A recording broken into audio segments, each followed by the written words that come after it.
Y vamos a hacer un resumen medio rápido de las tres versiones que hemos visto de las pruebas de hipótesis, ¿no? Hasta ahora, ¿no? Hasta ahora se tienen tres casos, vamos a pensar, ¿no? Hasta ahora se tienen tres casos para la prueba de hipótesis. Para la prueba de hipótesis sobre la media, ¿no? Sobre la media. Haciendo una recapitulación, en todos los casos nosotros tenemos nuestra hipótesis nula que plantea que el valor de mu es igual a un mu cero que nosotros indicamos, ¿no? Incluimos, ¿no? Versus una hipótesis alternativa de distinto de mayor, menor, ¿no? Hay al menos tres variaciones de la hipótesis alternativa que habíamos dicho que son las que finalmente definen la configuración de la región eh, de aceptación y rechazo. En esta idea, ¿no? En esta idea, nosotros hemos visto hasta el momento tres casos eh, para esto, ¿no? Para las pruebas de hipótesis. El primer caso, ¿no? El primer caso es cuando la varianza, ¿no? Cuando la varianza es conocida, ¿no? Cuando la varianza es conocida,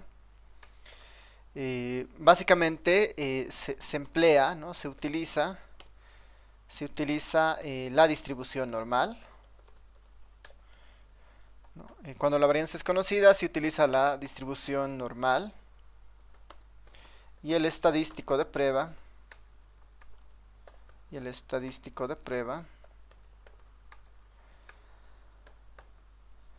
Y el estadístico de prueba ¿no? Nuestro estadístico de prueba en general es bastante sencillo, ¿no? Sí, adelante, Mateo.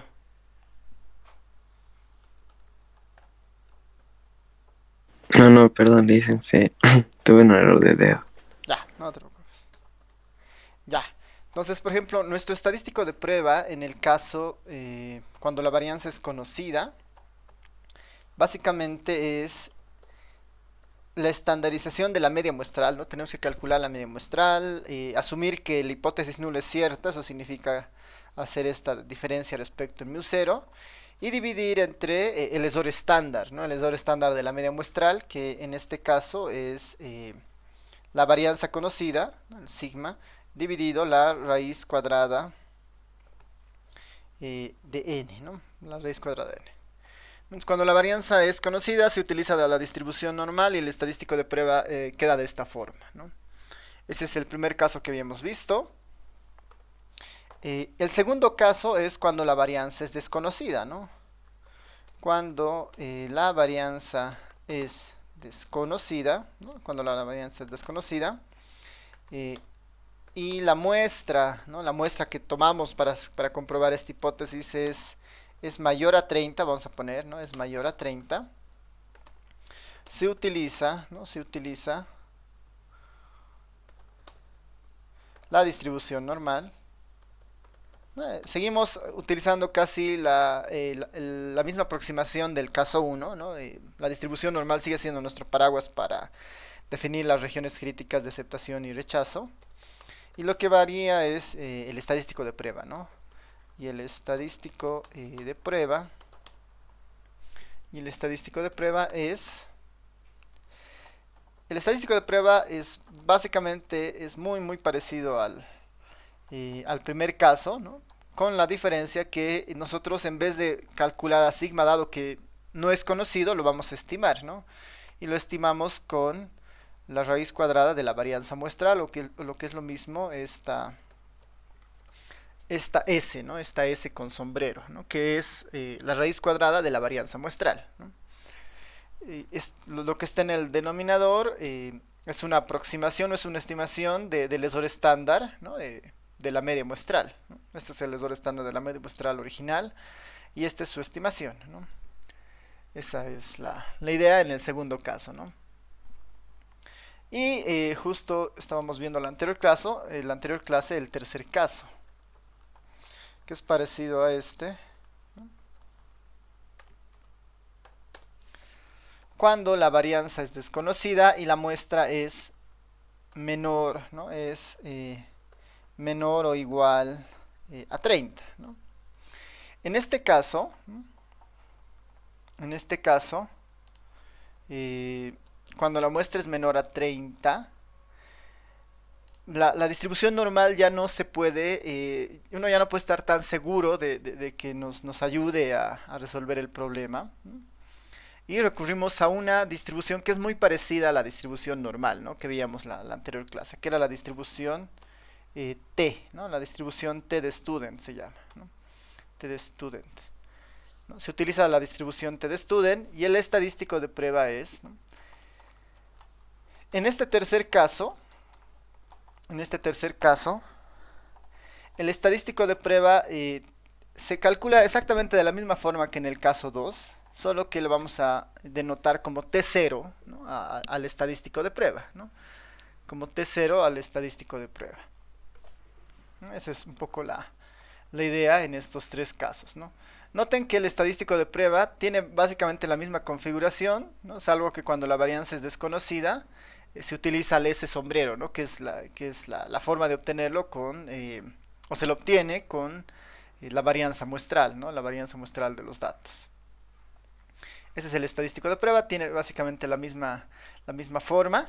¿Cuáles son los supuestos de estos casos, ¿no? En este primer caso, ¿no? Si nosotros asumimos que la varianza es conocida, nosotros tenemos un supuesto detrás de que esta z sub 0, ¿no? Esta z sub 0 se comporta como una normal, ¿no? Y como una normal estándar. Ese es el supuesto, ¿no? Si se comporta como una normal estándar, entonces ahí se puede configurar justamente las regiones de aceptación y rechazo según las pruebas bilaterales o unilaterales. Esa es la idea en este primer caso. Lo mismo sucede en el segundo caso, ¿no? En el segundo caso se asume, ¿no? Igual que dado que el z sub 0 o dado que la muestra es mayor a 30, igual se supone que este estadístico de prueba en teoría es una variable aleatoria, y si pensamos que la hipótesis nula es cierta, el estadístico de prueba igual debería comportarse como una normal estándar, ¿no? Con media 0 y varianza 1. El cambio o la diferencia está en este tercer caso, ¿no? En el tercer caso, si nosotros trabajamos con este T0 y es una muestra menor o igual a 30, este T0 en realidad va a tener el comportamiento como una distribución T de student, ¿no? Como una distribución T de student.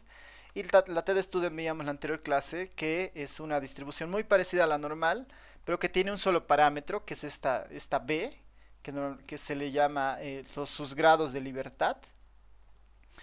Y si nosotros trabajamos o estamos en este caso en particular, el T0 se va a distribuir como una T de student con B grados de libertad, donde los B grados de libertad no son nada más que el tamaño de muestra menos 1, ¿no? N menos 1 grados de libertad.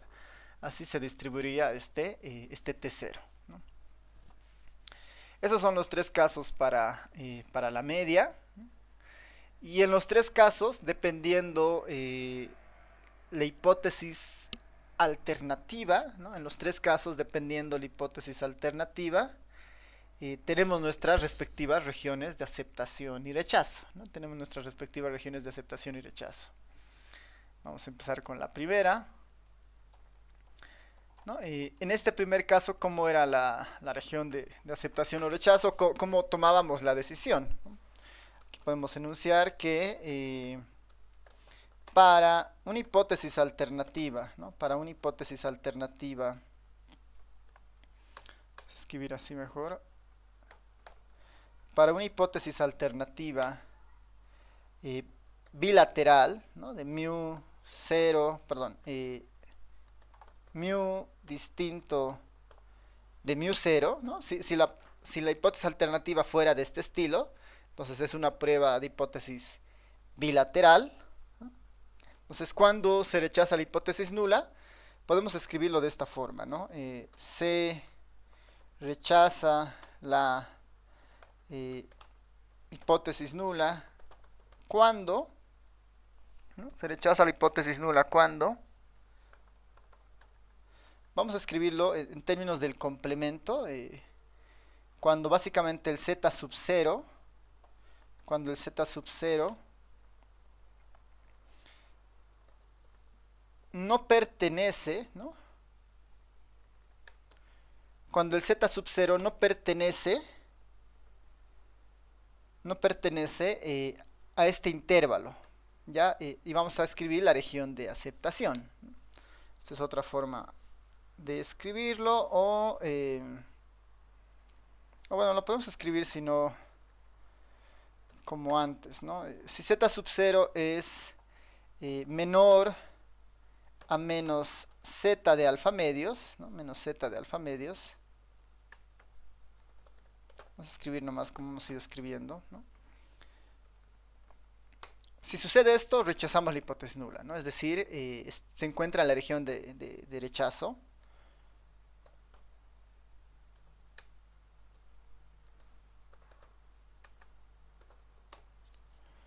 O, ¿no? O sucede esto otro, ¿no? Que es el z sub 0 es mayor al z de alfa medios, ¿no? Que sería la cola derecha. O este z sub 0 es mayor al z de alfa medios. Entonces, estos serán los pasos, ¿no? Calcular estadístico de prueba, el supuesto es que z sub 0 es normal estándar, si eso se cumple, entonces bajo una hipótesis alternativa de este estilo, la región de rechazo queda de esta forma, ¿no? La región de rechazo queda de esta forma. Rechazamos la hipótesis nula cuando el estadístico de prueba es menor al z de alfa medios o el estadístico de prueba es mayor al z de alfa medios. Esa es la idea en esta primera parte. Después teníamos las pruebas unilaterales, ¿no? Las pruebas unilaterales, voy a copiar esto. Una de las pruebas unilaterales era cuando si la hipótesis alternativa es de este estilo, mu menor a mu 0, se rechazaba la hipótesis nula en este caso, ¿no? Se rechazaba la hipótesis nula cuando el z calculado, ¿no? El estadístico de prueba, el z sub 0, es menor al menos z de alfa. Entonces, cuando la prueba de hipótesis o cuando la hipótesis alternativa la planteamos de esta forma, se rechaza la hipótesis nula cuando sucede esta desigualdad, cuando se cumple esta desigualdad. Si no se cumple, no hay evidencia para rechazarla, ¿no? Y el caso opuesto, ¿no? El caso opuesto, cuando la desigualdad de la hipótesis alternativa está al otro lado, mu mayor a mu 0, se rechaza la hipótesis nula, ¿no? Se rechaza la hipótesis nula cuando el z0 es mayor al z de alfa, ¿no? Al z de alfa. Esto es bastante intuitivo en el sentido de que si la hipótesis alternativa es del tipo mayor, la región de rechazo va a ser igual, ¿no? Con un criterio de mayor, ¿no? Y si es menor, la región de rechazo va a ser del tipo menor también, ¿no? Es una manera fácil de recordar esto. Entonces, este era el primer caso, así resumido en puras formulitas, ¿no? Nuestro estadístico de prueba, el supuesto que hay detrás. Si este supuesto se cumple y aceptamos, bueno, y trabajamos con esta hipótesis alternativa, esta es nuestra región de rechazo. Si esta es nuestra hipótesis alternativa, esta es nuestra región de rechazo. Si esta es nuestra hipótesis alternativa, esta es nuestra región de rechazo. Esto para el caso 1, ¿no? Para el caso 2, ¿no? Para el caso 2 es exactamente lo mismo, ¿no? Es exactamente el mismo criterio, no cambia absolutamente nada, ¿no? Para este segundo caso, cuando la varianza es desconocida y la muestra es mayor a 30, los pasos para decidir son exactamente los mismos, ¿no? Son exactamente los mismos, no cambia ningún criterio, ¿no? Si tenemos esta prueba bilateral, esta es nuestra región de rechazo. Si tenemos estas pruebas unilaterales, estas son nuestras respectivas regiones de rechazo. Entonces, en estos otros casos, en el segundo caso al menos, y el primero y el segundo caso, tienen casi el mismo procedimiento, ¿no? Los mismos pasos, salvo la única diferencia entre estos dos casos es la forma de su estadístico de prueba, ¿no? En el estadístico de prueba para el caso 2 está con S, ¿no? Que es la varianza muestral, la raíz cuadrada de la varianza muestral, y en el caso del estadístico de prueba del caso uno es con la varianza conocida, ¿no? Ya.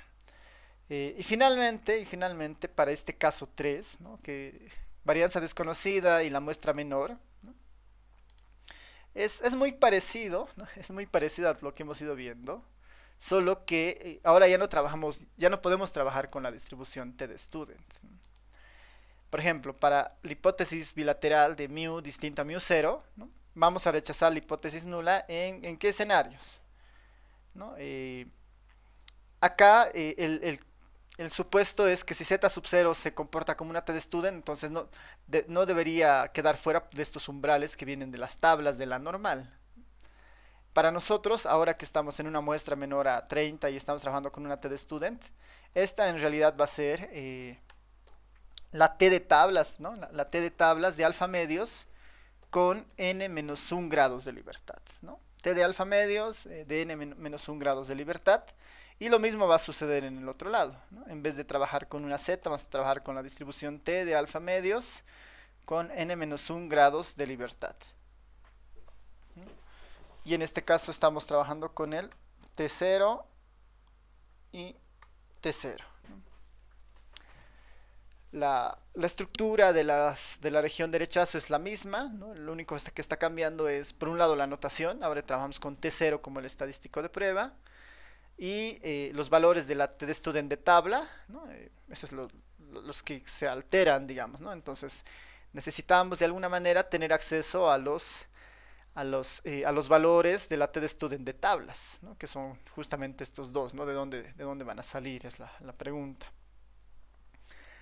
Si la hipótesis alternativa es unilateral, ¿no? Si la hipótesis nula es unilateral, perdón, si la hipótesis alternativa es unilateral, nuestro estadístico, nuestra región de rechazo es lo mismo, ¿no? T0 menos T de alfa con n-1 grados de libertad, ¿no? Menos T de alfa de n-1 grados de libertad.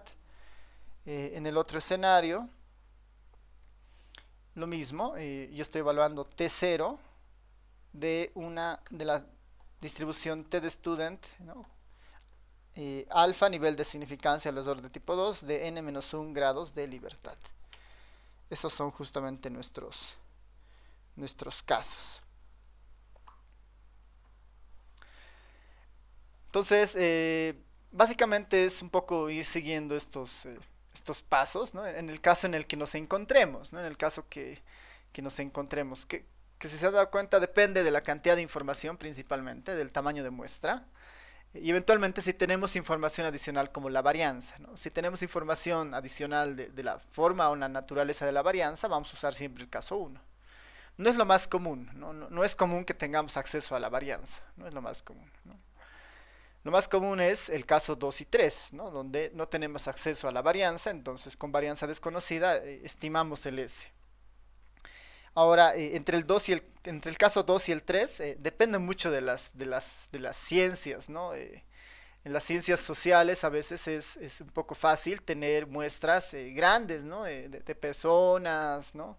De registros, de empresas, ¿no? Es fácil superar una cuota de 30. En casos vinculados a biología, a veces es mucho más complicado tener acceso a muestras grandes porque normalmente las muestras que se seleccionan son basadas o son tomadas para hacer observaciones y mediciones continuas. Y por lo tanto, ¿no? Mientras más muestra exija o mientras más muestra se tenga, eso significa mayores recursos. Entonces, normalmente a veces se trabajan con muestras un poco más pequeñas, ¿no? Basadas en que el estudio sobre esa muestra es basada en observaciones, ¿no? Entonces, el caso 3 capaz que sea uno de los más usuales en la rama de la biología, ¿no? Entonces, es más frecuente poder utilizar la distribución T de student, ¿no? Pero nuevamente eso depende mucho del problema en el que se esté trabajando. A ver, para este caso 3, lo único que nos está faltando es la distribución T, ¿no? Tener un acceso a la distribución T. En un momentito les voy a pasar al Telegram la distribución T de student para que la tengan a mano.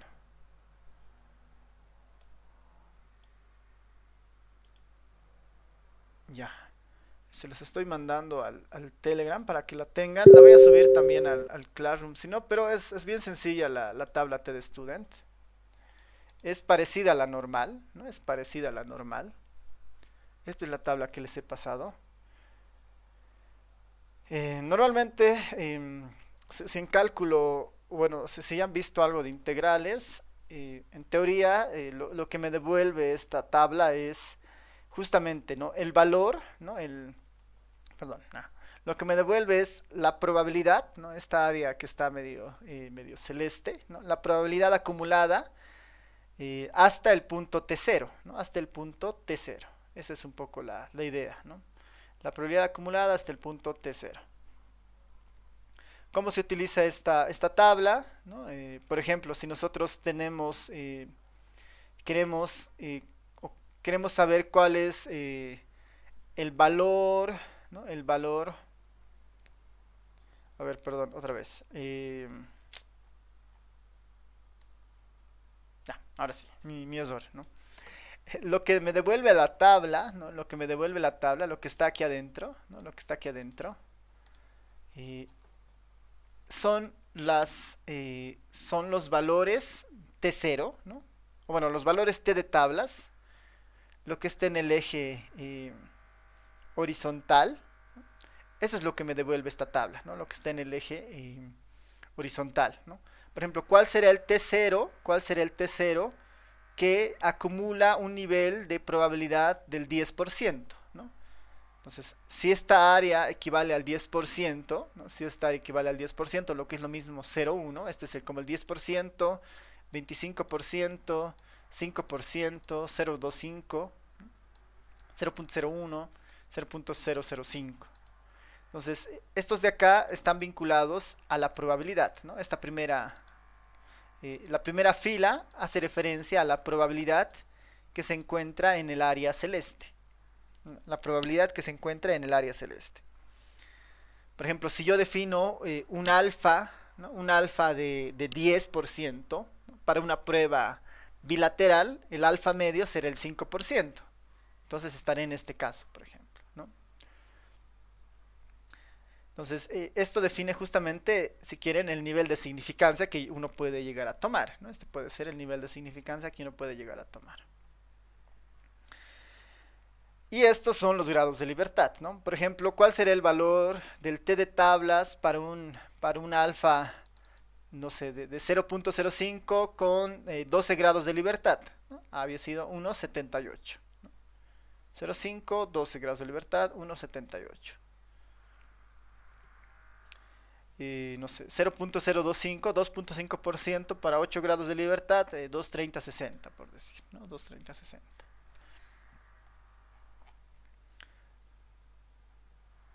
Y ahí, ¿no? En este caso, esta tabla nos sirve hasta 100 grados de libertad, ¿no? Para nosotros, principalmente la vamos a utilizar para, ¿no? Hasta 30 grados de libertad, principalmente para muestras pequeñas, ¿no? En otros casos recurriríamos a la distribución normal, ¿no? Ya, entonces esta es la tabla TED Student. Esta es la tabla TED Student. Lo voy a cerrar, lo vamos a utilizar en un momento más. Entonces vamos a hacer un ejemplo, ¿no? Un ejemplo para esta última tabla, ¿no? Un ejemplo.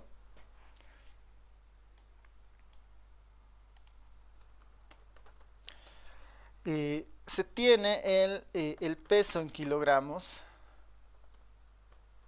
Se tiene el peso en kilogramos de una muestra aleatoria, Se tiene el peso en kilogramos de una muestra aleatoria de 5, una muestra aleatoria de 5, de tamaño 5.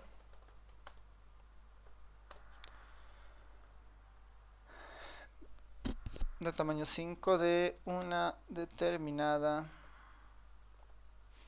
de un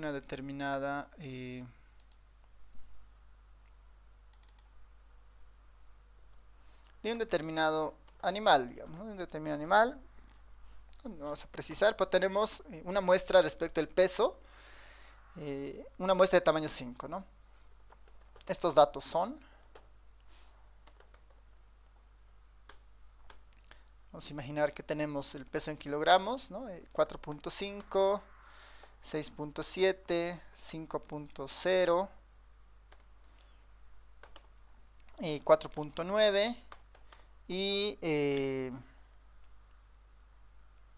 6.1.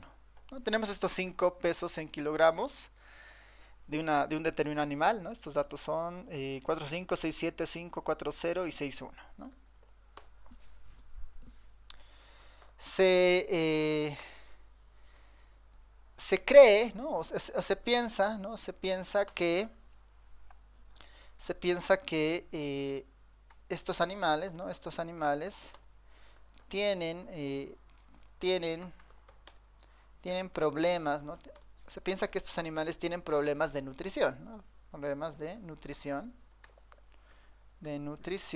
¿no? Se piensa que estos animales tienen problemas de nutrición eh, y se busca, ¿no? Se busca verificar esto, ¿no? Se busca verificar ello. Se busca verificar esto mediante la muestra recolectada, ¿no? Se busca verificar esto mediante la muestra recolectada. Eh, un, un, eh, se, se acepta, ¿no? Vamos a poner, se acepta que un animal, ¿no? Que un animal, se acepta que este animal, ¿no? Se acepta que existe, ¿no? Se acepta que existen problemas de nutrición,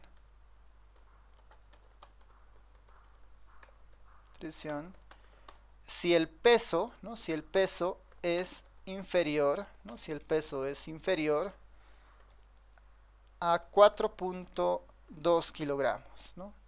A 4.2 kilogramos.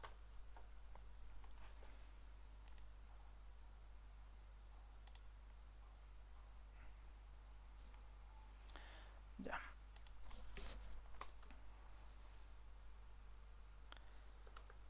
Realice la prueba de hipótesis correspondiente, ¿no? Realice la prueba de hipótesis correspondiente para verificar esto.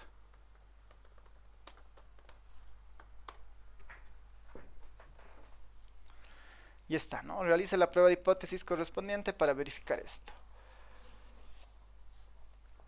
A ver, les voy a dar un par de minutos para que repasen el enunciado, ¿no? Identifiquemos la información que nos da el ejercicio y empecemos a plantear los pasos necesarios para responder este ejercicio. Ya, esa es básicamente la idea, ¿no? Un par de minutos, ¿no? ¿Cuál sería la hipótesis nula? ¿Cuál sería la hipótesis alternativa? ¿Cuál sería el valor del mu 0? ¿Cuál de los tres casos tenemos que utilizar? ¿El uno, el 2 o el 3? ¿No? Y ya podemos ir resolviendo este ejercicio, ¿no? A ver, un par de minutitos para que vayan pensando. ¿Qué tal? ¿Cómo les ha ido? ¿Quién se anima a plantear nuestro primer paso, que debería ser las hipótesis?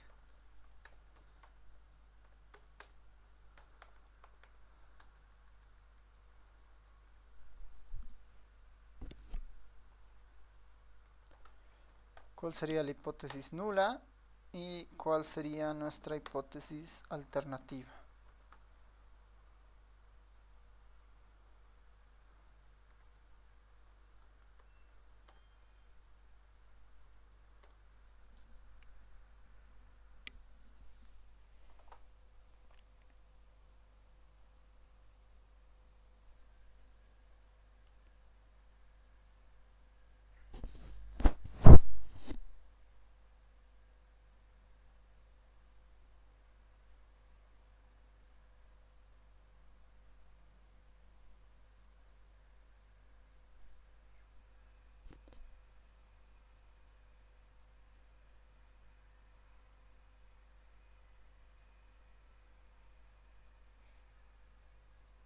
A ver, ¿alguien?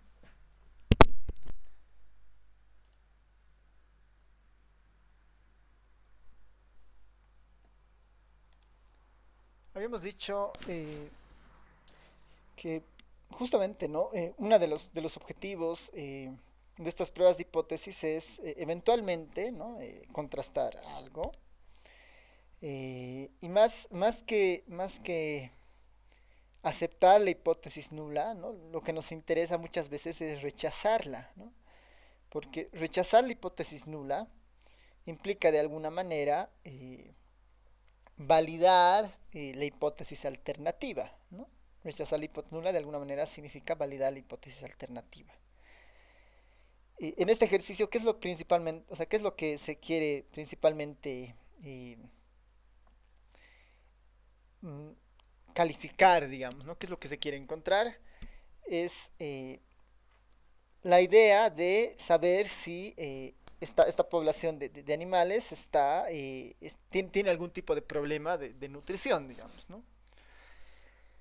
O sea, que queremos ratificar o queremos validar si eso está ocurriendo, ¿no? Si existe un problema de nutrición en esta población de animales. Entonces, ¿y cuál es el criterio para considerar a un grupo en este caso, este determinado animal como desnutrido, digamos, o bueno, con problemas de nutrición, ¿no? Es cuando el peso es menor a 4.2 kilogramos, ¿no? Entonces, quiero de alguna manera realzar el hecho de que el peso promedio de estos animales es menor a 4.2. Entonces, no estaría de más decir, bueno, mi hipótesis nula puede ser justamente que el peso promedio de estos animales es de 4.2, ¿no? Es exactamente 4.2 el peso de estos animales, el peso promedio, ¿no? Versus la alternativa, digo, bueno, si esto no es cierto, ¿no? Si el mu no es igual a 4.2, si el promedio no es igual a 4.2, entonces tiene que ser cierto que el peso es menor a 4.2, ¿no? Entonces el peso tiene que ser menor a 4.2. A mí me interesa más rechazar esta hipótesis, porque si rechazo la hipótesis nula y acepto de alguna manera la alternativa, estoy verificando justamente que existen problemas de nutrición en esta población de estos animales, ¿no? Entonces yo puedo configurar la hipótesis nula y alternativa de esta forma, ¿no? De tal manera que mi objetivo sea rechazar la idea de 4.2 para aceptar que esto está sucediendo, ¿no? Porque si rechazo la idea de que el peso promedio es de 4.2 y acepto esta hipótesis alternativa, entonces voy a poder concluir que estadísticamente es muy probable que existan problemas de nutrición en esta población de animales, verificada a partir de esta muestra recolectada, ¿no? Este sería nuestra primera aproximación, ¿no? ¿Qué dicen hasta ahí? ¿Se entiende? ¿Comentarios, preguntas?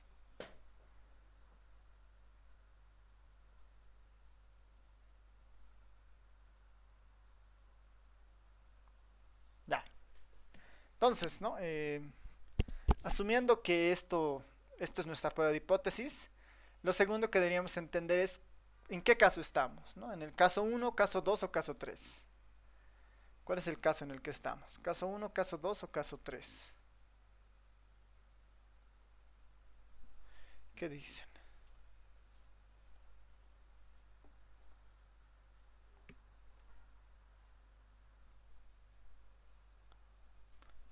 Caso uno, varianza conocida. Caso 2, varianza desconocida. Muestra mayor a 30. Caso 3, varianza desconocida y muestra menor a 30. Menor o igual a 30. Entonces, ¿cuál sería el caso?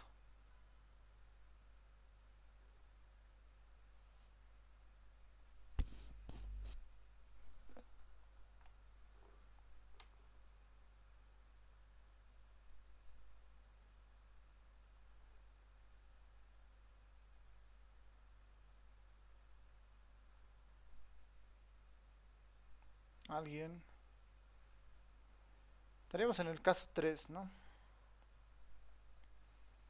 Estaríamos en el caso 3. Ya. Entonces, pensando que estamos en el caso 3, ¿no? Pensando que estamos en el caso 3, El siguiente paso es construir nuestro estadístico de prueba, ¿no? Nuestro estadístico de prueba, nuestro T sub 0, ¿no? Nuestro T sub 0. Voy a irme al caso 3. El T sub 0 tiene esta forma, ¿no? El T sub 0 tiene esta forma. Lo voy a copiar y lo voy a ir poniendo la información que tengo disponible.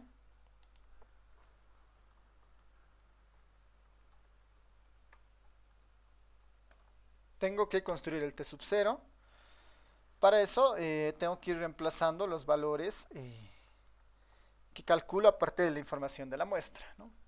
El mu0 ya lo tengo identificado. El mu0 es de 4.2. 4.2. El tamaño de muestra también lo tengo identificado, que eso es igual a 5, ¿no? 5. Los elementos que me están faltando todavía son la media muestral y la varianza muestral, ¿no? La media y la varianza de estos 5 datos, ¿no? De estos 5 datos, la media y la varianza. Entonces, a ver, lo voy a llevar aquí al programita para ir calculando esas estadísticas.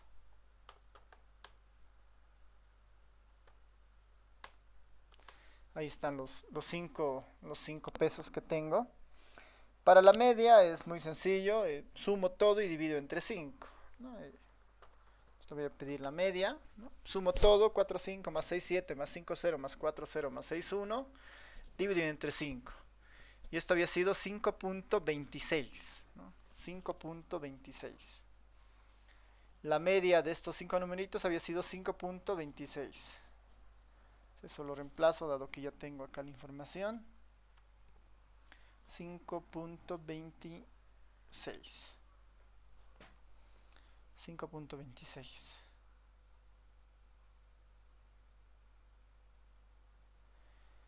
Ya. Lo segundo, bueno, me está faltando únicamente el S, ¿no? El S, que es nuestra varianza muestral, ¿no? Nuestra varianza muestral. Para la varianza muestral tenemos que calcular la varianza muestral de estos 5 numeritos, ¿no? La varianza muestral de estos 5 numeritos. eh, Ahí depende mucho, ¿no? Uno lo puede hacer a mano, lo puede hacer en la calculadora. En la calculadora, si mete los 5 numeritos, igual le puede devolver rápidamente la varianza muestral. O lo podría hacer en no sé, en alguna aplicación, ¿no ve?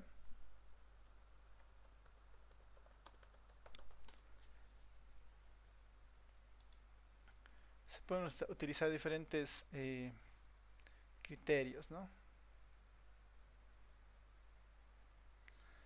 Por ejemplo, a ver, les voy a pasar este enlace. Esta es una página, parece interesante, que dice es calculadora estadística de la varianza, ¿no? Introduzca los datos separados por comas, solo números. Podemos utilizar incluso plataformas de este estilo porque estamos en un proceso únicamente de cálculo, ¿no? Es aritmética como tal, o sea, es utilizar una fórmula y ya, ¿no? No, no tiene otro uso, ¿no? Ahí están mis 5 numeritos, ¿no? Mis datos son de una muestra y le pido enviar datos. Bien, la media aritmética 5.25, tamaño de la muestra 5 y la varianza, el S cuadrado, el que nosotros tenemos, 1.253, ¿no? 1.253, ¿no? Ahí está la varianza de la muestra.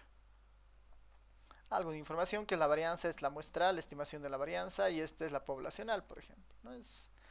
Hay varias páginas de este estilo para estos procesos estadísticos, pensando que es un proceso aritmético, ¿no? No nos interesa mucho esa parte, o sea, porque ya es algo que asumo al menos que todos ya la tienen bien dominada, digamos, ¿no? Así que lo que nos interesa más que todo es el resultado ahora, ¿no? La varianza había sido de 1.253, ¿no? La varianza es de 1.253. Este es el equivalente al S cuadrado. Este es el equivalente al S cuadrado. Aquí en el programita que yo tengo lo mismo podría ser, ¿no? Var de X, ¿no? 1.253. Esta S es la raíz cuadrada de esta varianza, ¿no? Porque esta es la S cuadrado. Esta es la S cuadrado, entonces tendría que sacarle yo la raíz cuadrada de esta varianza. Y ese había sido 1.12, ¿no? Redondeando, 1.12. Entonces, esta S de acá había sido 1.12. 1.12. Y ya tengo todos los elementos para el T0, ¿no? Ya tengo todos los elementos para el T0. Lo calculo. 5.26 menos 4.2.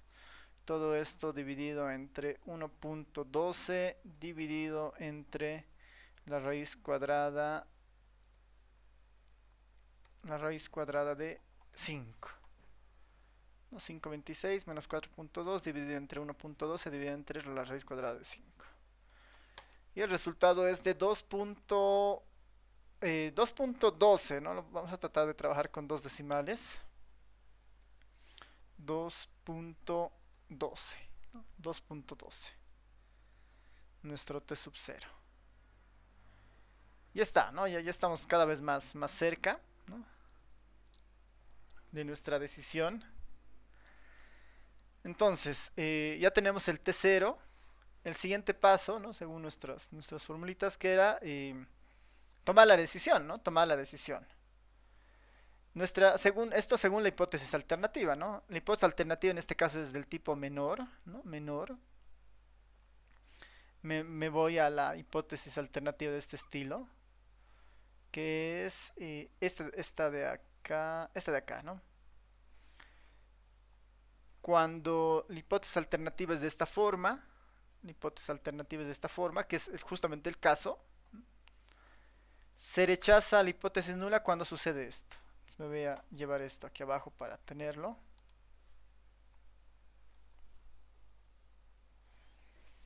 Se rechaza la hipótesis nula cuando el T0 es menor al T de alfa de n-1. El T0 que yo he obtenido es, para variar es positivo, ¿no? Es 2.12. ¿No? Para empezar es positivo, 2.12. Y el T de alfa de n-1, ese es el que nos faltaría, ¿no? T de alfa de n-1. Este debería ser igual a negativo, al negativo, lo voy a escribir. Alfa hemos dicho, podemos considerarlo al 0.05%, ¿no? Que es lo más usual para este tipo de pruebas, ¿no?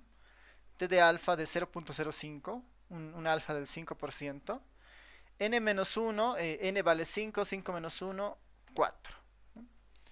Necesito el T de tablas, ¿no? De un alfa de 0.5 con 4 grados de libertad. Un T de alfa de 0.5 con 4 grados de libertad. Si eso lo vemos en nuestra tablita de TDStudent, aquí está.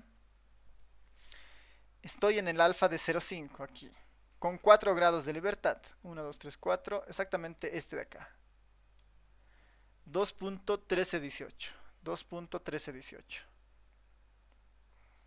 Entonces, acá el negativo se va a mantener, ¿no? El que me interesa simplemente es el número 2.1318, ¿no? 2.1318. Entonces el T0 era de 2.12 y el T de tablas es de menos 2.13 en este caso, menos 2.13.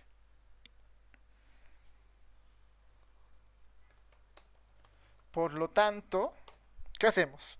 ¿Rechazamos o no rechazamos la hipótesis nula? ¿Rechazamos o no rechazamos la hipótesis nula?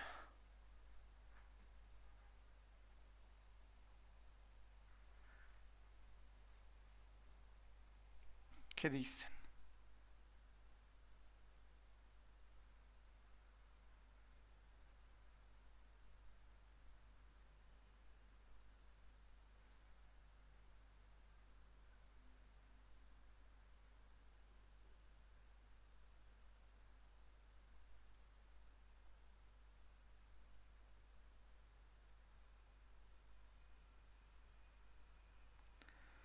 Por lo tanto, ¿rechazamos o no rechazamos la hipótesis nula?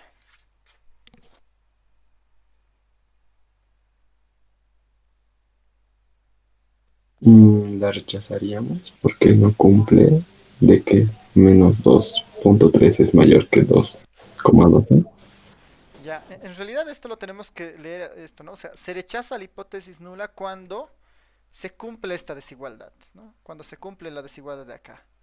En este caso, la desigualdad no se está cumpliendo, ¿no ven? No se cumple la desigualdad, o sea, 2.12 no es menor a menos 2.13. Entonces, se rechaza la hipótesis nula cuando esto no se cumple, ¿no? Cuando esto de acá no se cumple. Perdón, otra vez. Se rechaza la hipótesis nula, se rechaza la hipótesis nula cuando la desigualdad que esté acá se cumpla, ¿no? A ver, voy a irme aquí a estos casos, ¿no? Se rechaza la hipótesis nula cuando esto se cumpla, ¿no? Cuando esta desigualdad se cumpla, cuando efectivamente el t de 0 sea menor a menos t de alfa de n menos 1. En esos casos vamos a rechazar la hipótesis nula, cuando se cumpla la desigualdad, ¿no? En este caso no se está cumpliendo la desigualdad, ¿no? No se cumple la desigualdad. 2.12 no es menor a menos 2.13, ¿no? Por lo tanto, ¿no? Como no se cumple la desigualdad, ¿no? Como no se cumple la desigualdad, se concluye que no existe evidencia estadística suficiente para rechazar la hipótesis nula.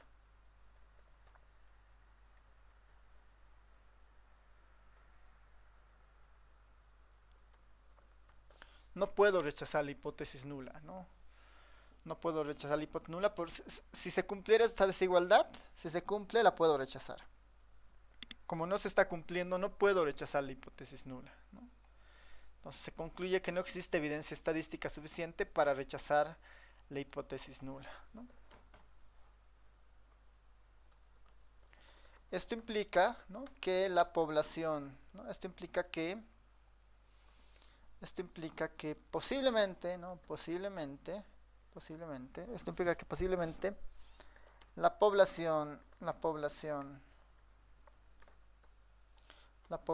de animales, ¿no? De animales estudiados, no tengan problemas de nutrición. ¿Ves? Estoy de alguna manera confirmando que no existen problemas de nutrición, o sea, no existen, o sea, no estoy aceptando la hipótesis nula, o sea, no estoy aceptando, perdón, no estoy rechazando esta hipótesis, ¿no? Sino es posible que esto esté ocurriendo, y si esto ocurre, ¿no? De alguna manera estoy rechazando la posibilidad de la hipótesis alternativa, ¿no? Y la hipótesis alternativa era desnutrición, digamos, o problemas de nutrición. Si no hay problemas de nutrición, ¿no?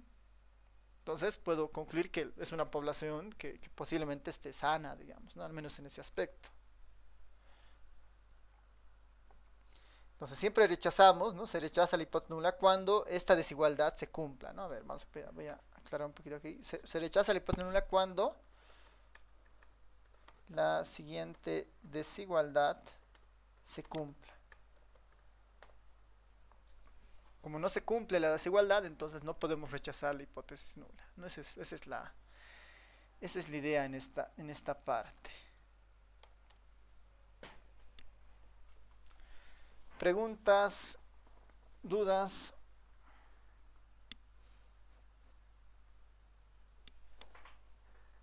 Sí, yo licenciado tengo una duda. ¿Por qué puso 0.05?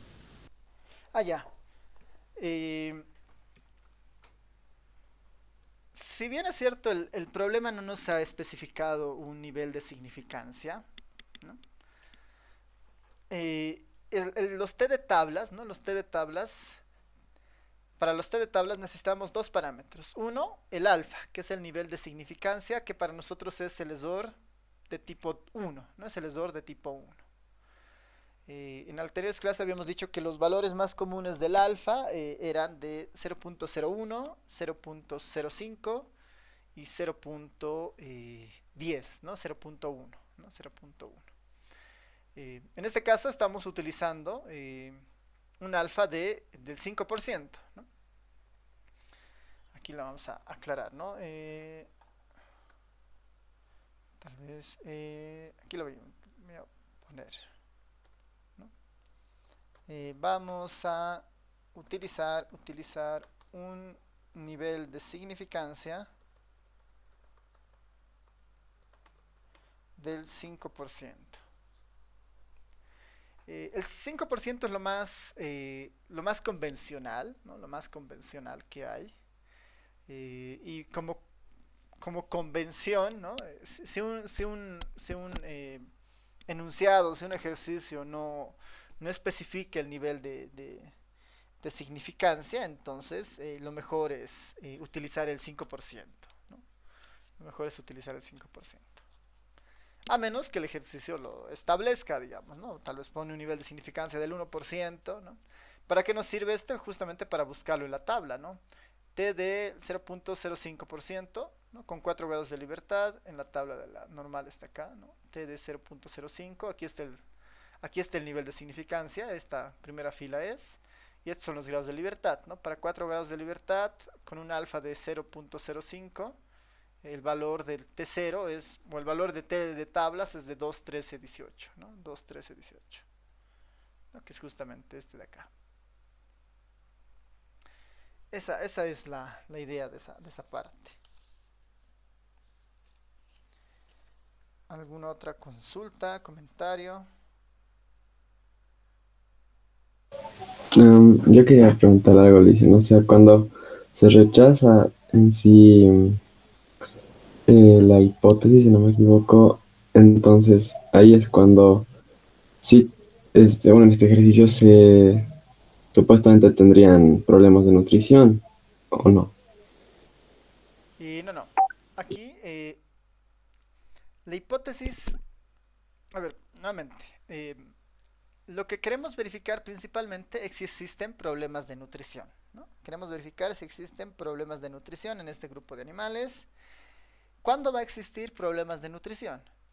Cuando el peso sea menor a 4.2, ¿no? Entonces, yo puedo plantear de tal forma que la hipótesis nula sea igual a mu igual a 4.2, es decir, están justo en el límite de tener problemas, digamos, pero no tienen problemas. Si yo acepto la hipótesis nula, ¿no? Si yo acepto la hipótesis nula es como rechazar la alternativa, ¿no? Es como rechazar la alternativa. Ahora, si yo rechazo la hipótesis nula, si yo rechazara la hipótesis nula, es como aceptar la hipótesis alternativa, ¿no? ¿Qué es lo que yo quisiera? Verificar si esto está sucediendo, verificar si efectivamente tienen problemas de nutrición.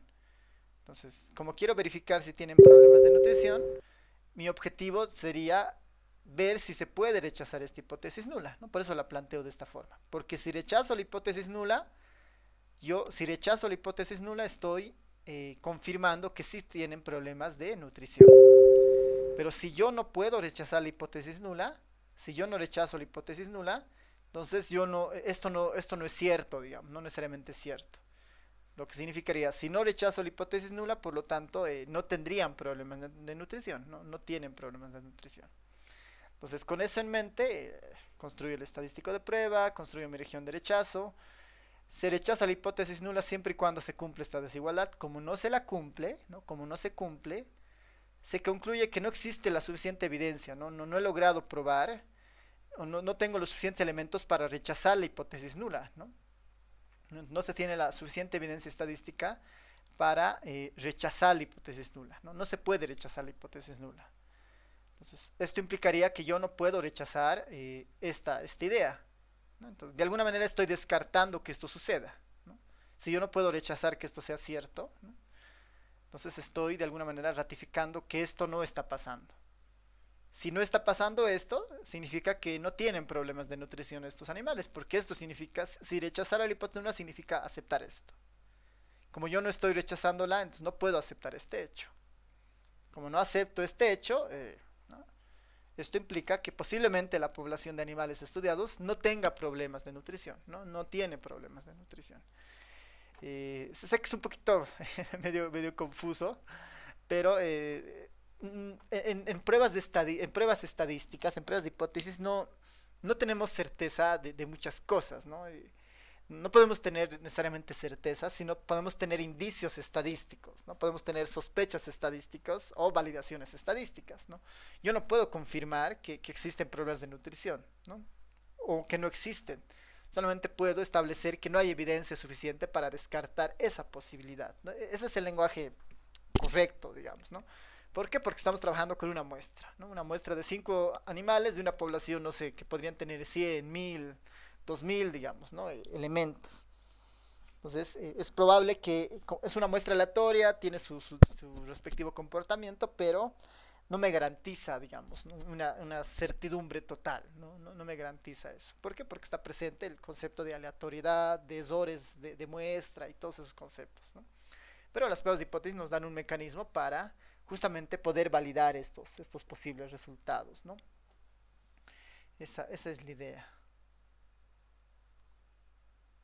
No sé si está un poco más claro. Sí, sí, le dicen gracias, ya entendí mejor. Ya, ya. Esa es un poco la idea de estas pruebas de hipótesis, ¿no? Estas son la idea de estas pruebas de hipótesis estadísticas. Eh, Principalmente son esas. Podemos, podemos tal vez hacer otro ejemplo más, ¿no? Hasta las 11:30. Nos faltan 2 puntitos más que cubrir para cerrar este capítulo, así que tal vez nos da tiempo para para un ejemplo más. Porque por si acaso lo que nos faltan en esta parte de pruebas de hipótesis son estos dos, estos dos, eh, estos dos conceptos que son tamaño de muestras, ¿no? Tamaño de muestra, ¿no? El tamaño de muestra a partir del esor muestral, ¿no? A partir del esor estándar, lo podemos poner así, ¿no? Tamaño de muestra a partir del esor estándar o tamaño de muestra a partir del margen de esor, mejor dicho, del margen de esor. Tamaño de muestra a partir del margen de esor y el otro es un tamaño de muestra a partir de los esores de tipo 1 y 2. ¿No? Nos faltan esos 2 puntos que en realidad son formulitas que nos van a ayudar a saber cuánta muestra necesitamos dependiendo de lo que queramos hacer, ¿no? Eh, si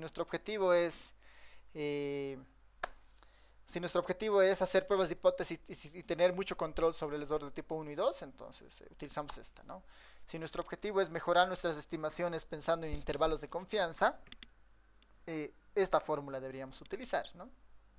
De alguna manera, esta segunda fórmula de acá contiene a la primera, ¿no? Es un poco más completa esta fórmula que esta, ¿no? Pero no es tan común esta segunda fórmula o este segundo punto, pensando que muchas veces no hay conciencia de que vamos a hacer pruebas de hipótesis, digamos, ¿no? En biología entiendo que es más frecuente, ¿no? Es más frecuente este segundo caso que el primero, porque normalmente siempre se está testeando, ¿no? El comportamiento de los animales para tener una idea de lo que está pasando en la población en general, ¿no? Estos 2 puntos todavía nos faltan, así que veremos un ejemplo más, ¿no? Un ejercicio para ustedes, un poco parecido al anterior, ¿no? Y ahí a ver qué me dicen, ¿no? Ejercicio, ¿no?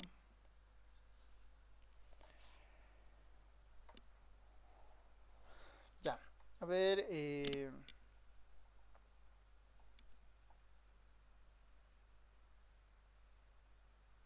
ejercicio, se considera, ¿no?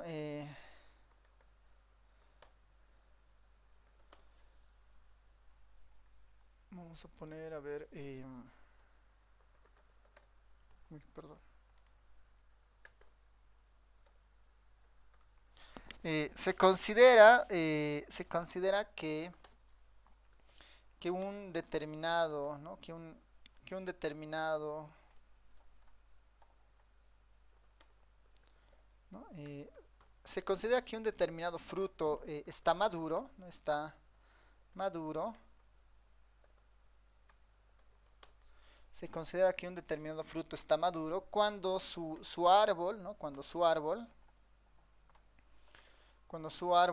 alcanza, ¿no? Alcanza alcanza la altura de, lo pondremos en centímetros, la altura de 175 centímetros. ¿No? Se considera que un determinado fruto está maduro cuando su árbol alcanza la altura, o cuando su árbol supera, mejor dicho, ¿no? Supera la altura de 175 centímetros, ¿no?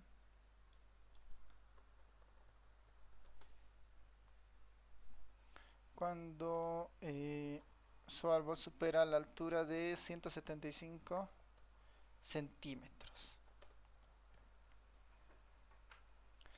Entonces, en un, ¿no?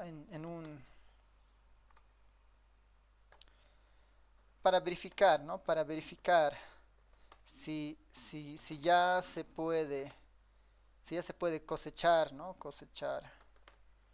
Si ya se puede cosechar la fruta, digamos, ¿no? Si ya se puede cosechar la fruta madura. Para verificar si ya se puede cosechar la fruta, ¿no? La fruta. Se toma una muestra de 7 árboles, ¿no? De 7 árboles. Se considera que un determinado fruto está maduro cuando su árbol supera la altura de 175 centímetros. Para verificar si ya se puede cosechar la fruta, se toma una muestra de 7 árboles, ¿no? Se toma una muestra aleatoria, ¿no? Esto siempre es importante, la muestra tiene que ser aleatoria, ¿no? Porque la aleatoriedad nos garantiza que tenemos variabilidad y tenemos muchas muestras posibles, en teoría, ¿no? Se toma una muestra aleatoria de 7 árboles, ¿no? De 7 árboles, teniendo los siguientes resultados. No, un árbol marcaba 140, otro árbol marcaba los 200, otro árbol marcaba los 178, otro árbol marcaba los 167 y finalmente, bueno, son 7 árboles, otro árbol marcaba los 170, otro marcaba los 180 y finalmente otro marcaba los 192, ¿no? Los 192 centímetros. La pregunta será, ¿no? ¿Será que ya se puede realizar la cosecha, ¿no? ¿Será que ya se puede realizar la cosecha?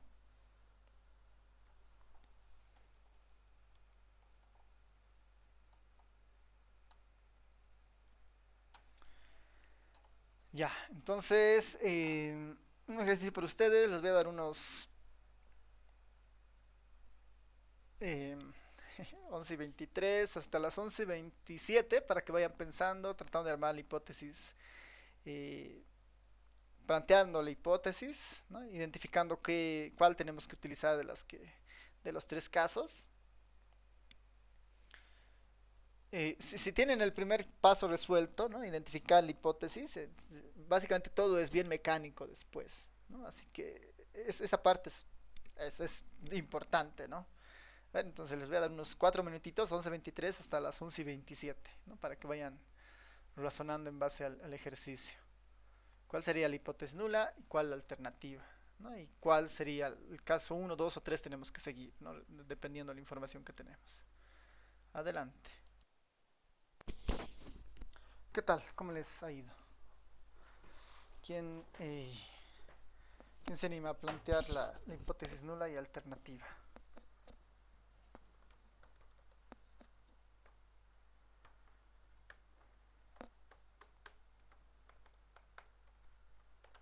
Yo puse como hipótesis alternativa que la fruta está madura cuando el árbol es mayor a... Diré como hipótesis alternativa que la fruta está madura cuando es mayor a 175 centímetros del árbol. Y como hipótesis nula que igual está madura cuando el árbol es más chiquito. Ya. Entonces, a ver un ratito, voy a... Tu hipótesis alternativa, esa la tengo clara, aquí está aquí, ¿no? así, ¿no? Mu es mayor a 175 y la nula sería mu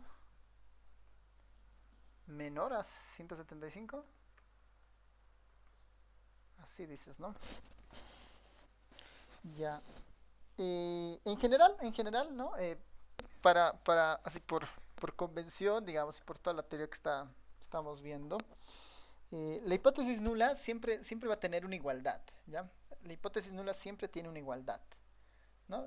Planteamos que mu es igual a algo, ¿no? Porque estamos diciendo en el fondo que, si recuerdan nuestra distribución o el teorema del límite central nos dice que la media se comporta como una normal, ¿no? Se comporta como una normal y justo su centro está en el promedio.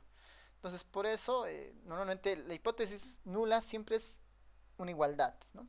Ahora, la que nosotros queremos rechazar, ¿no? De alguna manera siempre es la hipótesis nula, porque toda la configuración de la teoría de hipótesis está basada en tratar de rechazar la hipótesis nula para aceptar implícitamente ¿cuál? La alternativa, ¿no? Mi objetivo es negar de alguna manera esto, ¿no? Negar la posibilidad de que esté sucediendo esto para validar que esto está sucediendo, ¿no? Ese es el enfoque, digamos, ¿no? Entonces, si yo niego esta posibilidad, que es como estar al límite del 175, ¿no?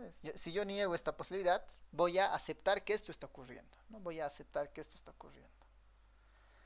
Y eso está bien, digamos, porque mi objetivo es justamente tratar de aceptar que la hipótesis nula, es aceptar que la hipótesis alternativa suceda. Entonces yo tengo que rechazar esto para poder decir que ya se puede cosechar, digamos, ¿no? Ya se puede cosechar. Si yo no puedo rechazar esto, si yo no rechazo esta idea, si yo no rechazo que la hipótesis nula se cumpla, no voy a poder decir que esto está ocurriendo. Si yo no rechazo la hipótesis nula, entonces todavía no se puede cosechar, digamos, no se puede cosechar. Esa es un poco la idea o la intuición en esta parte, ¿no? Entonces ahí como una regla, siempre la hipótesis nula es una igualdad que tratamos siempre de rechazar, ¿no? Versus la que queremos nosotros dar mayor fuerza, que es la hipótesis alternativa en este caso, ¿no? De que mu es mayor a 1,75, ¿no? Mu es mayor a 1,75. Perdón, mayor a 175 centímetros. Ya. ¿Preguntas, dudas hasta esta parte antes de avanzar?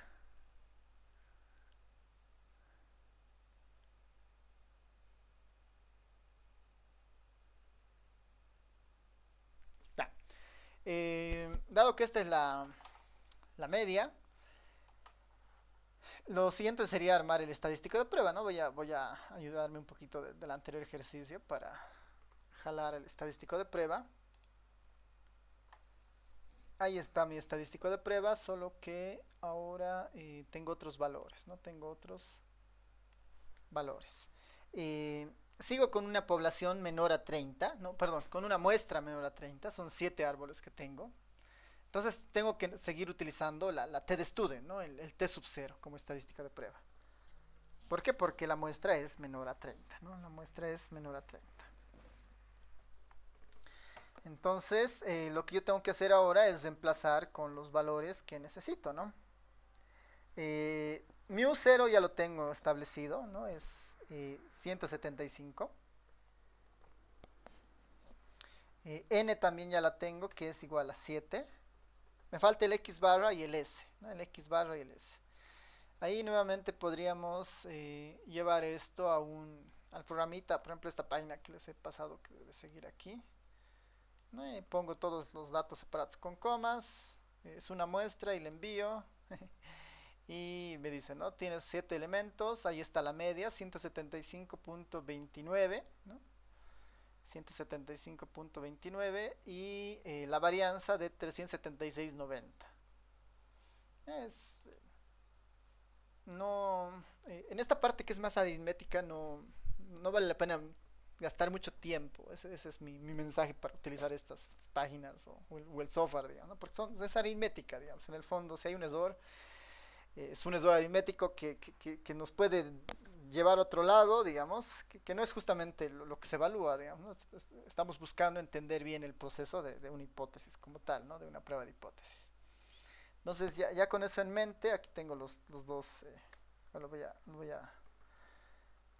voy a cargar acá para que podamos tenerlo en el programita que yo tengo. La media es exactamente 175.29, ¿no? 175.29. Esta media muestral es de 175.29. 175.29. El S es la raíz cuadrada de la varianza, ¿no? Aquí está el 175.29, entonces es la raíz cuadrada de esto debería sacar, ¿no? De 376. En el programita me va a salir el mismo valor, 376,9048, ¿no? Aquí está. Yo de este necesito la raíz cuadrada. 19.41. 19.41. 19.41.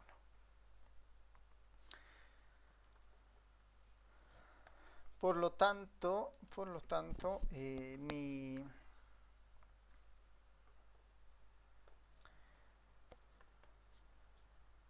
T sub 0 será 175.29 menos 175 dividido entre 19.41 dividido entre la raíz cuadrada de 7. 0.0395, ¿no? 0.0395. Ese es el T sub 0, ¿no? Es bastante chiquito, bastante cercano a 0, ¿no? T sub 0. Entonces, vemos, ¿no? La hipótesis alternativa es del tipo mu mayor a 175, ¿no? Mu mayor a. Vemos en nuestra formulita, cuando la hipótesis de este estilo, mu mayor, se rechaza la hipótesis nula cuando se cumple esta desigualdad. La voy a llevar aquí abajo para reescribirla. Ahí está. Se rechaza la hipótesis nula cuando se cumple la siguiente desigualdad.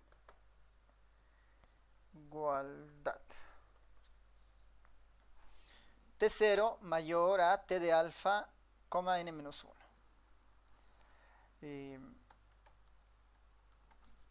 La voy a escribir aquí abajo para tenerla completa. El T sub 0 la tenemos. Es 0.0395.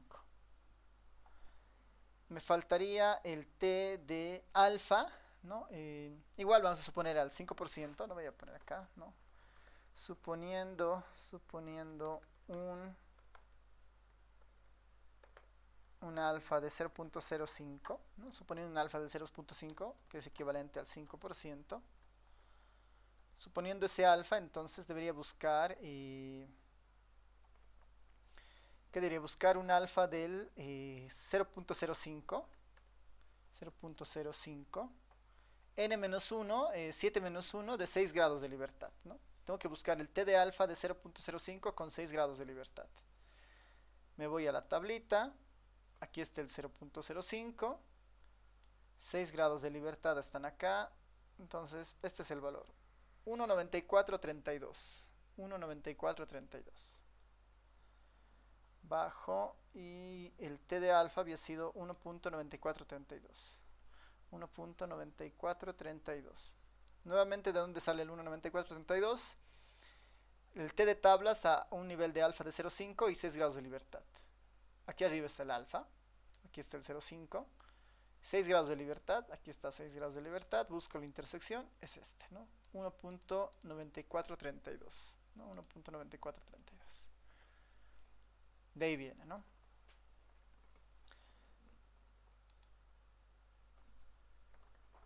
Por lo tanto, ¿qué pasa? ¿Cómo concluimos cómo concluimos ahora? ¿Qué dicen? ¿Se cosecha o no se cosecha?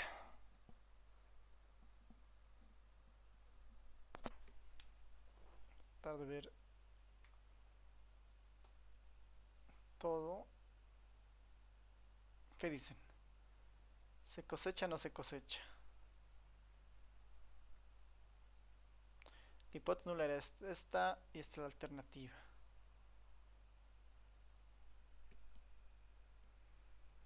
¿Qué dice?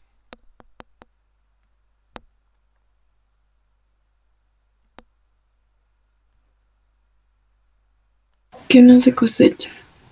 Eso, ¿no ven? No se cosecha, ¿no? Por lo tanto, como la desigualdad no se cumple, porque no se cumple, esto no es cierto, por si acaso, esta desigualdad es falsa, ¿no? Esta desigualdad es falsa, por lo tanto no podemos rechazar la hipótesis nula, ¿no? Por lo tanto, como la desigualdad no se cumple,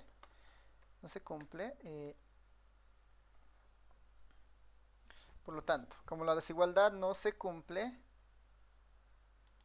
perdón, ahora sí, no se cumple, no es posible, ¿no? No es posible rechazar la hipótesis nula, no es posible rechazar la hipótesis nula.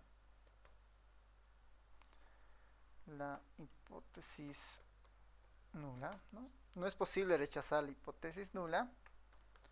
Esto implica que no se recomienda, no se recomienda iniciar con la cosecha.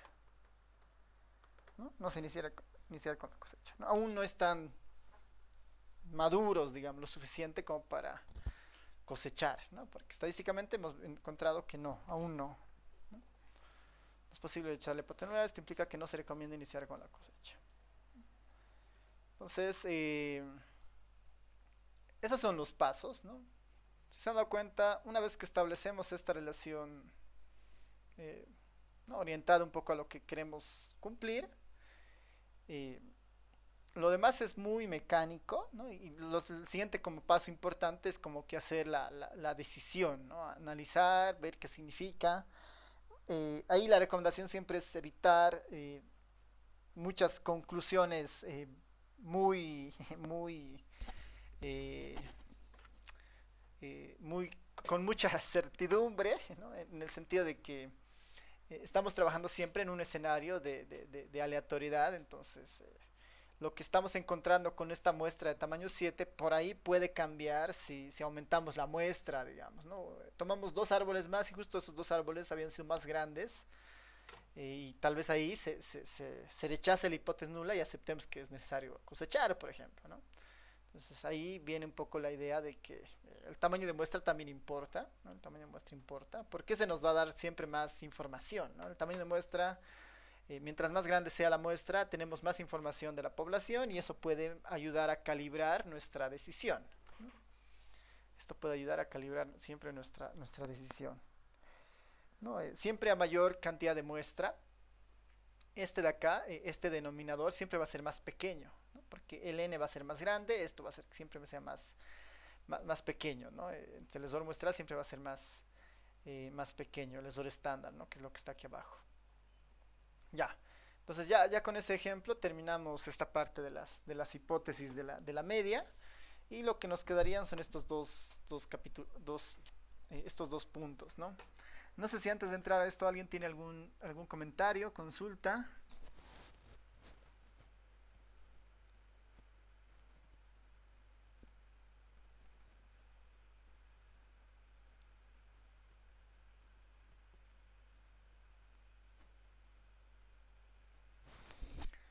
¿Todo bien? Ya. Entonces, a ver, estos dos puntos están orientados a algo que no hemos visto todavía, que es cómo calcular el tamaño de muestra necesario para algo, ¿no? En el sentido de que casi todos los ejercicios siempre nos dan un tamaño de muestra especificado, ¿no? Siempre nos dan un tamaño de muestra especificado. Vamos a ver dos caminos para los tamaños de muestra, ¿no? El primero está basado en márgenes de error y el segundo en errores de tipo 1 y 2, ¿no? Claramente este segundo caso está más orientado cuando nuestro objetivo es hacer pruebas de hipótesis, ¿no? Y reducir la posibilidad de los errores de tipo 1 y 2, ¿no? Ese es el objetivo principal de este segundo grupo, ¿no? Pero en el primer caso, nuestro objetivo es tener estimaciones más confiables. Bueno, tener estimaciones un poco más, eso, ¿no? Más confiables, más representativas, ¿no? Vamos a poner, ¿no? Recordar, ¿no? Recordar de los intervalos de confianza, ¿no? De los intervalos recordar del intervalo de confianza de la media, ¿no? Recordar del intervalo de confianza de la media, ¿no? Recordar el intervalo de confianza de la media. Voy a poner acá el intervalo de confianza. Si recuerdan, tenía un poco esta figura, ¿no? Era la media muestral, ¿no? La media muestral más menos, ¿no? Más menos el z de alfa medios, ¿no? Más menos el z de alfa medios, ¿no? Más menos el z de alfa medios multiplicado por el error estándar de la media, ¿no? Multiplicado por el error estándar de la media, que no era nada más que esto, ¿no? Sigma sobre la raíz cuadrada de n.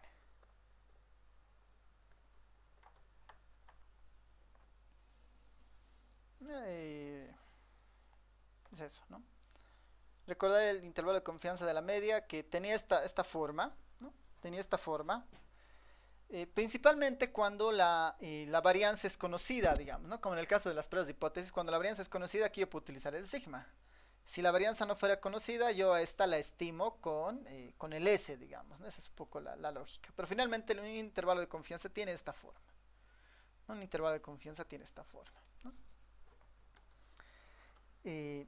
Imaginemos, ¿no? Imaginemos que queremos controlar el ancho del intervalo de confianza.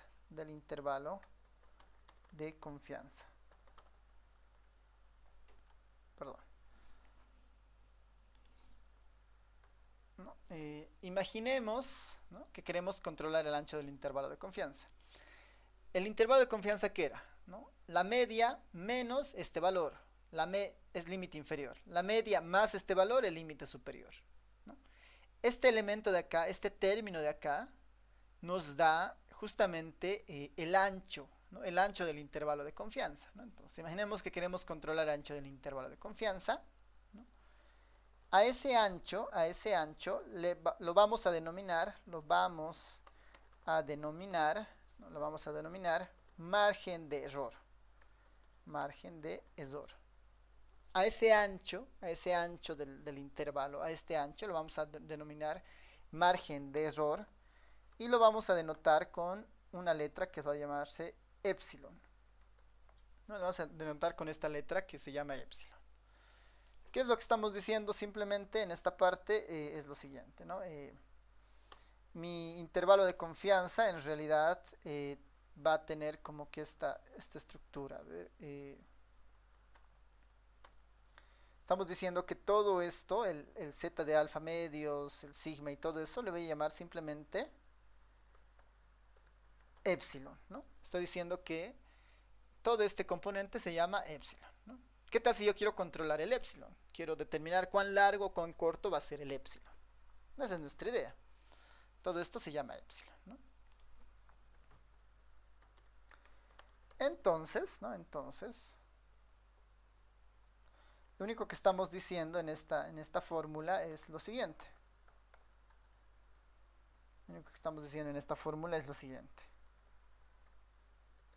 Que este margen, este epsilon, no es nada más que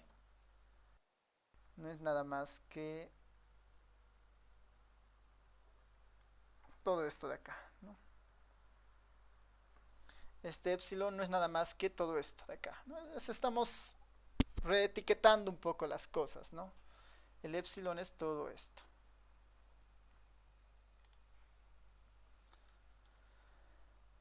Ahora, ¿no? Es posible delimitar a priori, ¿no? Es decir, antes de hacer un estudio, podría yo delimitar el valor de epsilon, ¿no? Ahora, es posible delimitar a priori el margen de error, ¿no? Voy a poder decir, no sé, yo quiero un margen de error de 10 puntos, digamos, ¿no? De 10 unidades. Quiero un margen de error de 5 puntos, por decir, ¿no? dependiendo el tamaño del intervalo de confianza que estoy trabajando, ¿no? Si este, por decir, mi variable está en kilogramos, ¿no? Si mi media es de kilogramos, yo quiero que todo esto a lo mucho sea de 3 kilogramos, digamos, 3 kilogramos el ancho, ¿no? Entonces el epsilon yo lo podría decir, quiero que a lo mucho sea de 3 kilogramos. Yo lo podría delimitar eso a priori antes de hacer el estudio, ¿no? Es posible delimitar a priori el margen de error, epsilon, coma, el nivel de confiabilidad, ¿no? Confiabilidad, ¿no? Es decir, yo también podría decir cuánto va a valer el z de alfa medios, ¿no? Si yo digo 95% de confiabilidad, el z de alfa medios va a valer 1.96. Yo también podría delimitar el z de alfa medios, ¿no? Ahora, es posible delimitar a priori, antes del estudio, el margen de error, es decir, el epsilon va a valer, no sé, 3. El nivel de confiabilidad, el z va a valer, no sé, 1.96, ¿no? Y aproximar, ¿no? Y aproximar sigma con base a un estudio pasado, ¿no? Con base a un estudio pasado o una prueba piloto.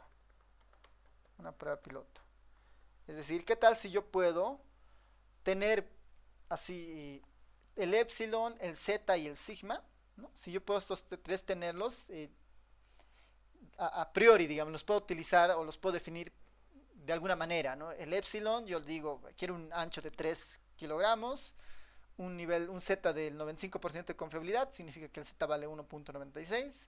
Y bueno, yo puedo recurrir a un estudio pasado y encontrar que el sigma se había sido igual a 1, por decir, ¿no? O hago una prueba piloto y encuentro que el sigma había sido, no sé, de 1.7. Entonces estos test eventualmente yo los puedo encontrar de fuentes secundarias o definirlos yo. No es lo que quiero implicar en esta parte, ¿no? A priori el margen de error, el nivel de confianza y aproximar el sigma con un estudio pasado, una prueba piloto. De esta forma, ¿no? De esta forma es posible tener una fórmula para el tamaño de muestra. Para el tamaño de muestra n. En función de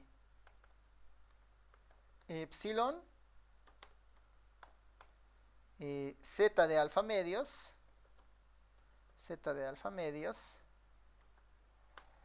y sigma, ¿no?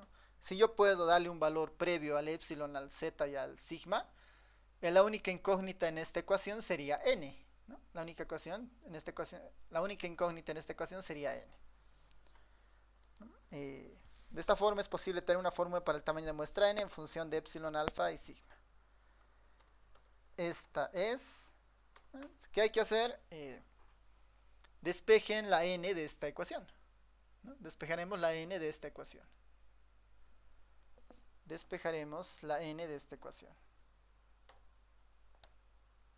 ¿A qué será igual n?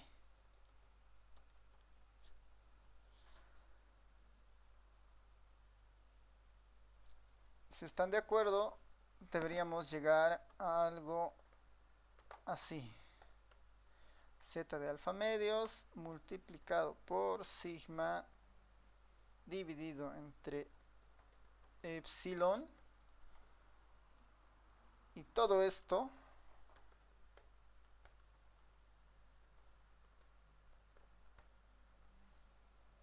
al cuadrado. ¿Están de acuerdo? Lo único que he hecho es despejar n de acá, digamos, ¿no? Elevo al cuadrado ambos términos, el n sube, no pasa al otro lado, el epsilon baja, z va a estar al cuadrado, este sigma va a estar al cuadrado y el epsilon también al cuadrado, todo eso va a estar al cuadrado, lo puedo elevar todo al cuadrado, ¿no? Para que se distinga tal vez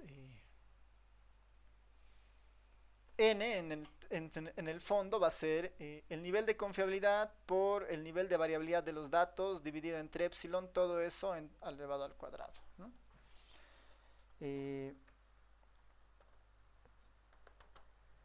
Esto en el fondo, ¿no? En el fondo lo que estamos diciendo es que este es un tamaño de muestra. Tanto al epsilon como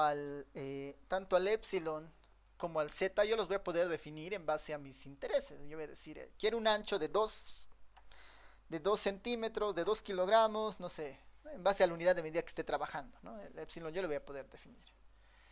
El Z de alfa medios, igual, ¿no? Un nivel de confiabilidad al 90, 95, 99% de confiabilidad en base a lo que hemos visto en los intervalos de confianza. El único extraño en esta fórmula capaz es el sigma, ¿no? Y al sigma, ¿cómo lo vamos a obtener? Lo vamos a tratar de estimar, digamos. Vamos a buscar algún candidato para este sigma, ¿no? Después le voy a poner un sombrero, ¿no? Al sigma lo vamos a tratar de rastrear de alguna manera, ¿no? Una prueba piloto, un estudio anterior, ¿no? Lo vamos a tratar de rastrear de alguna forma. Y si yo puedo tener esos tres números, esos tres valores, ¿no? Yo ya puedo tener un tamaño de muestra, ¿no? Un tamaño de muestra determinado, ¿no? Puedo poner acá, ¿no? Ejemplo, ¿no? Un ejemplo para el caso de los árboles, ¿no? De los árboles y la cosecha, ¿no? Y la cosecha. Para los árboles, para el caso de los árboles y la cosecha.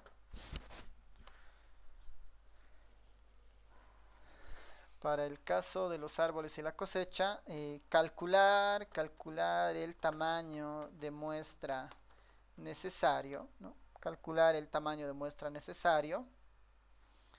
Si se fija un margen de error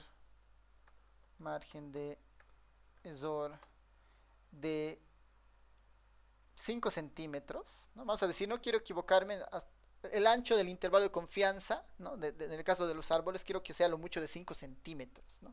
Quiero tener una precisión muy buena, ¿no? Un margen de error de 5 centímetros,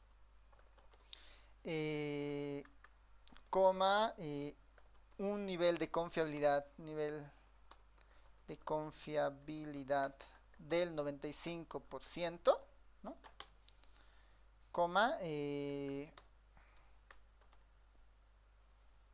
Y lo último, bueno, usar como aproximación de sigma, ¿no? Usar como aproximación de sigma el dato de los 7 árboles, ¿no? El dato de los 7 árboles. Entonces, quiero equivocarme a lo mucho en 5 centímetros, dice, ¿no? Un nivel de confiabilidad del 95% y usar una aproximación de sigma igual, usando el dato de los 7 árboles. Entonces, con eso ya podemos, ya tenemos todos los elementos para nuestro tamaño de muestra, ¿no? En este caso, en el ejemplo de los árboles. Vamos a utilizar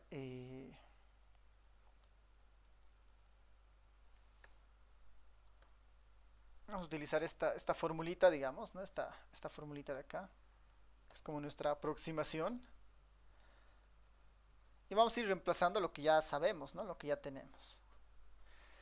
El epsilon me dice que quiero un margen de error de 5 centímetros, ¿no? Es más o menos 5 centímetros en la predicción del promedio de altura de los árboles. Entonces el epsilon debería valer simplemente 5. Entonces este epsilon yo lo voy a poner como 5. A un nivel de confiabilidad del 95%, el Z de alfa medios vale 1.96, ¿no? Por lo que hemos visto en las anteriores clases, este Z de alfa medios vale 1.96. Y el sigma, ¿no? El sigma dice utilicemos la información de los 7 árboles. De los 7 árboles, ¿no? De los 7 árboles teníamos el valor del sigma, ¿no? O la aproximación del sigma, que es este S, ¿no? Esta es la aproximación al sigma, que es la variación de los 7 árboles. Esa variación era de 1941. Entonces voy a utilizar este 1941 como referencia. Entonces acá, en lugar del sigma sombrerito, le voy a poner el 1941. 19.41. Entonces ahí ya tengo una fórmula, ¿no? Suponiendo este nivel de variabilidad, este nivel de confiabilidad y este margen de error, ¿no? ¿Cuántos árboles necesitaré para cumplir este nivel de confiabilidad, ese margen de error y teniendo esa variabilidad? Entonces simplemente hago 1.96 multiplicado por 19.41, todo esto dividido entre 5 y todo esto elevado al cuadrado.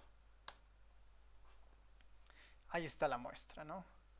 57.89. En realidad, si yo quisiera cometer así, tener un margen de error bien estrecho, ¿no? De 5 centímetros, ¿no? No equivocarme más. Y además quiero tener un nivel de significancia del 5%, perdón, un nivel de confiabilidad del 95%.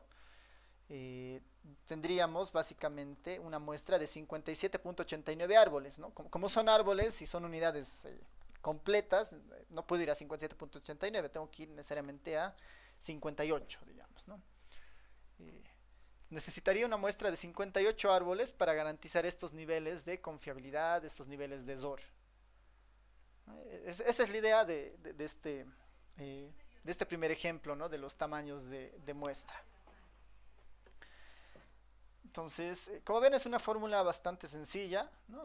Lo único que necesitamos es información auxiliar de nuestro ejercicio, ¿no? De nuestro ejercicio. Así que esto sería, ¿no? En el primer caso. No sé si tienen consultas, comentarios.